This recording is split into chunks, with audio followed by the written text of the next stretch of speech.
চলুন।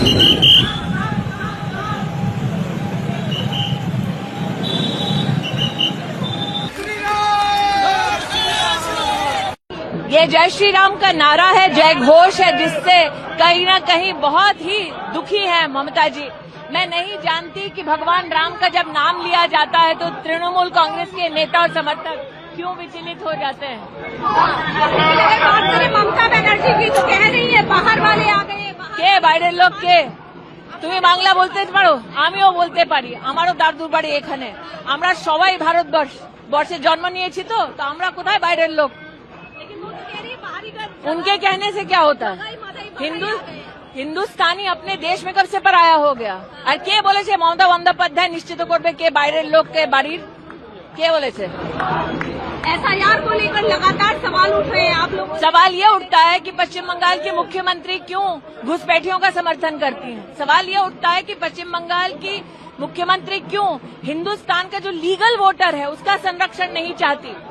सवाल ये उठता है कि पश्चिम बंगाल में घुसपैठी वोट ना कर सके, इसमें इलेक्शन कमीशन का समर्थन करने की बजाय इलेक्शन कमीशन का अपमान होता है।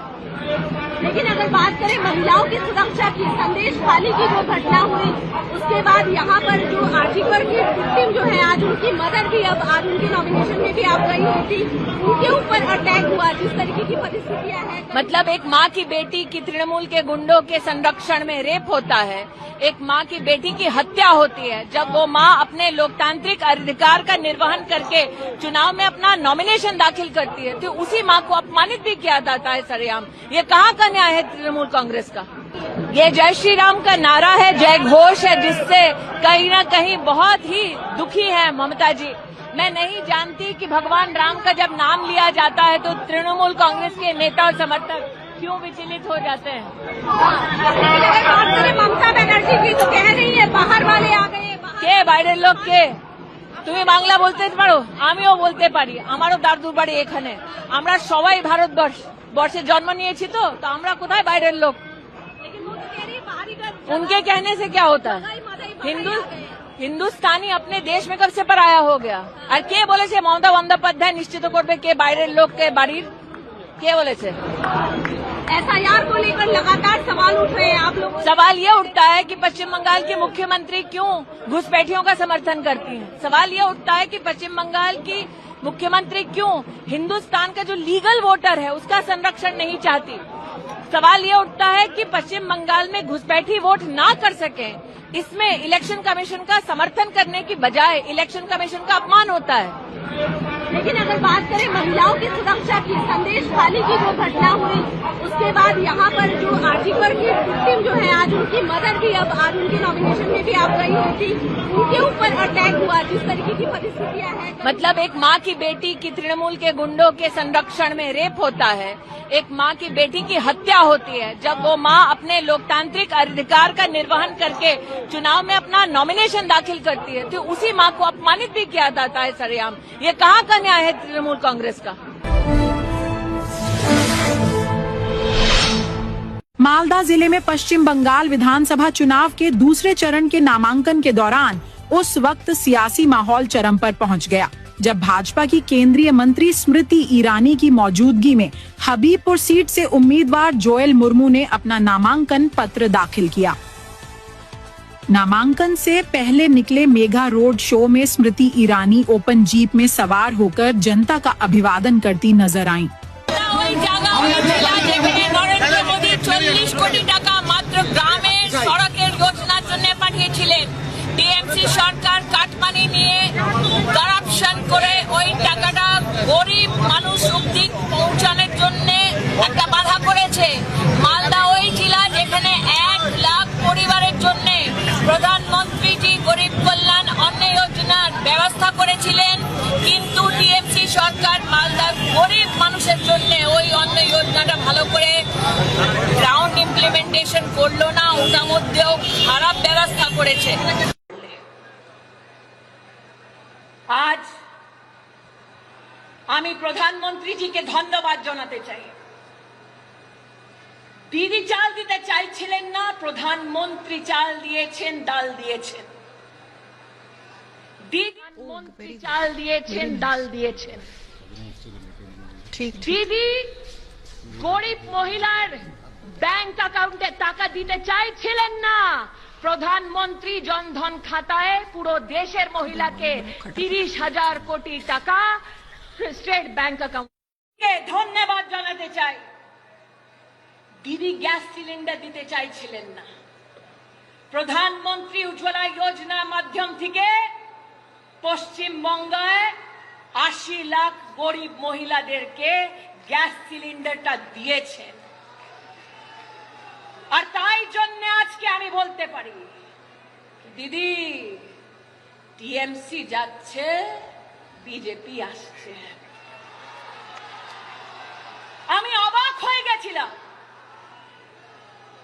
কোভিডের মুহূর্তে দেবাশ্রী দিলীপ দা বাড়ির থেকে বেরোয় নিজের ক্ষেত্রে দিয়ে জনতার হেল্প করতে চাইছিলেন,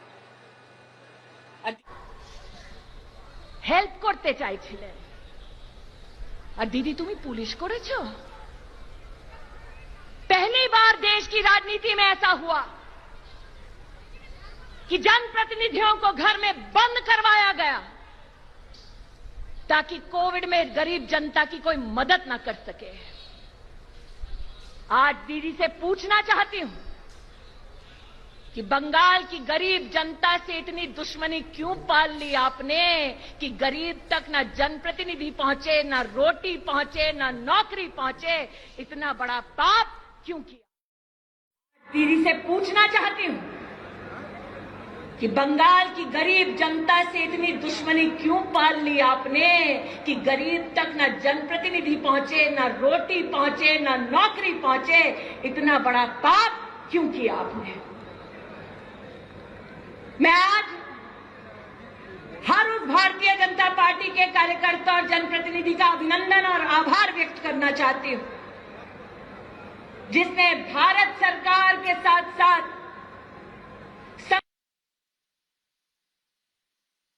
और हमें पता भी नहीं चलने दिया। दीदी आज के আপনাকে জানাতে চাই আপনি এত মহাপাপ করেছেন, बंगाल की जनता आपको कभी उसके लिए माफ नहीं करेगी।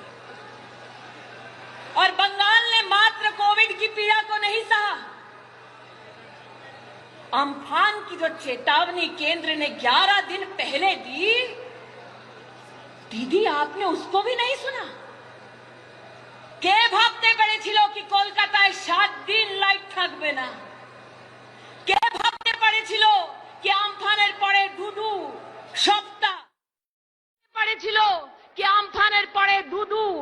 সপ্তাহ ग्रामीण एलाकाয় लाइट থাকবে না, জল থাকবে না। लेकिन दीदी आपकी वजह से ये हुआ। और जिस भारत की सेना को दीदी आप अपमानित करती रही, अंतोगत्वा वो सेना आई और दक्षिण कलकत्ता में जाकर जनता की उन्होंने मदद की।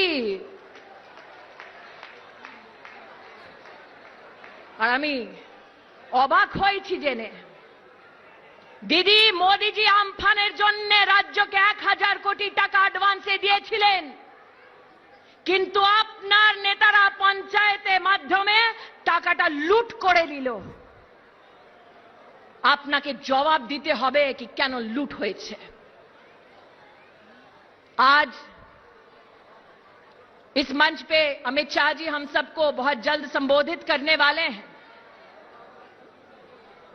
और मैं जानती हूं कि अमित शाह जी ने बंगाल की धरती से बार बार ऐलान किया, बार बार आग्रह किया, दीदी आप किसान सम्मान निधि का लाभ बंगाल के गरीब किसानों तक पहुंचने दें। আমি জিজ্ঞাসা করতে চাই দিদি বাংলার কৃষকরা আপনার কি ক্ষতি করেছে?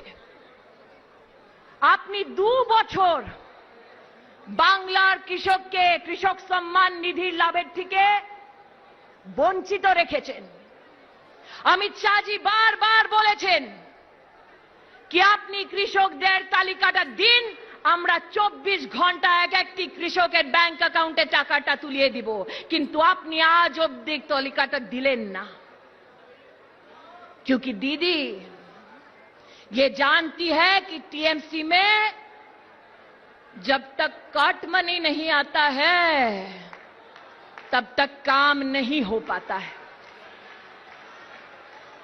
और इसीलिए आज दिलीप दा कहते हुए मुझे अजीब लगता है कि आपके नेतृत्व में लोकसभा में जब यशस्वी परिणाम भारतीय जनता पार्टी को मिला प्रदेश में, तो दीदी का अपने कार्यकर्ताओं को पहला वक्तव्य ये था, हे काटमानी फिरत दाओ, काटमानी फिरत दाओ। प्रथमবার একটা নেতা সার্বজনিক বলেছে कि হ্যাঁ টিএমসি কাটমানিটা নিয়েছে। और जनता गई, दीदी तो आज के द्वारे द्वारे फिरছেন, जनता गई द्वारे द्वारे বলল কাটমানিটা ফেরত দাও। তাই জন্য আজকে বলতে চাই, যেখানে দুর্নীতি সেখানে টিএমসি, চাল চুরিতে টিএমসি, ডাল চুরিতে টিএমসি, ত্রিপাল চুরিতে টিএমসি। তাই বাংলার মানুষ এখন ঠিক করেছে कि এইবার টিএমসি যাচ্ছে, बीजेपी আসছে। इसीलिए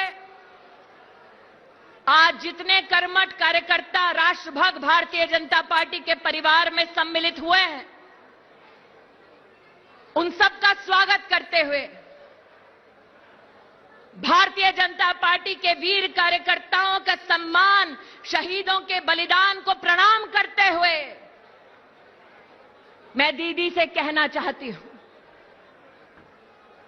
कि आपने भले ही प्रभु राम के नाम को त्याग दिया हो, लेकिन नरेंद्र मोदी जी के नेतृत्व में एक तरफ भव्य राम मंदिर का निर्माण हो रहा है और दूसरी ओर पश्चिम बंगाल में राम राज्य दस्तक दे रहा है। इसी विश्वास के साथ कई बार 200 पार सभी भारतीय जनता पार्टी के कार्यकर्ताओं को नमन करते हुए अपनी वाणी को विराम देती हूं। जय हिंद, जय भारत। बोलो भारत माता की जय श्री राम, जय श्री राम।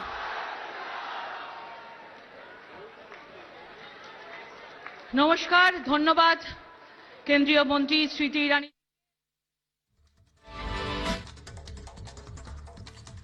तो हावड़ा से आप स्मृति ईरानी को लाइव सुन रहे थे। बीजेपी की रैली का महाआयोजन यहां पर है और हम सोनार बांग्ला बनाकर रहेंगे। जिन बड़ी बातों का जिक्र किया उसमें ममता की लूट को भी अब माकूल जवाब देने का वक्त आ गया। अब कुछ ही देर के बाद गृह मंत्री अमित शाह का वर्चुअल संबोधन भी शुरू होने वाला है। उससे पहले स्मृति ईरानी केंद्रीय मंत्री, उन्होंने रैली को संबोधित किया और कई बड़ी बातों का जिक्र करते हुए यहां पर दीदी के गढ़ में हुंकार भरते हुए दीदी पर पलटवार किया। बिल्कुल, और देखिए तमाम बातों का जिक्र करते हुए उन्होंने कहा कि ममता बनर्जी को तो जय श्री राम के नारों से चिढ़ यहां पर होती है और एक ऐसी पार्टी जो अपनों को लड़वाती है उसे जनता बिल्कुल नहीं चुनेगी।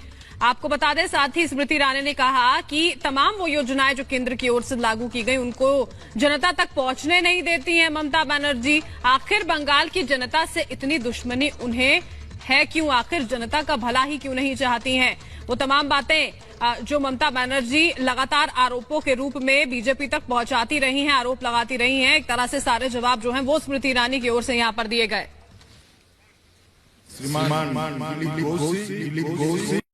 কে বাইরের লোক কে? তুমি বাংলা বলতে পারো, আমিও বলতে পারি, আমারও দাদু বাড়ি এখানে। আমরা সবাই ভারতবর্ষে জন্ম নিয়েছি, তো আমরা কোথায় বাইরের লোক? उनके कहने से क्या होता? हिंदुस्तानी अपने देश में कब से पराया हो गया? और के बोले थे ममता बंदोपाध्याय निश्चित करবে কে বাইরের লোককে বাড়ির? কে বলেছে? পদ্ম ফুলের ছাপ নিশ্চয়ই। সবাইকে বলছি যে পাল্টানো দরকার, আর বাংলায় চাই বিজেপির সরকার।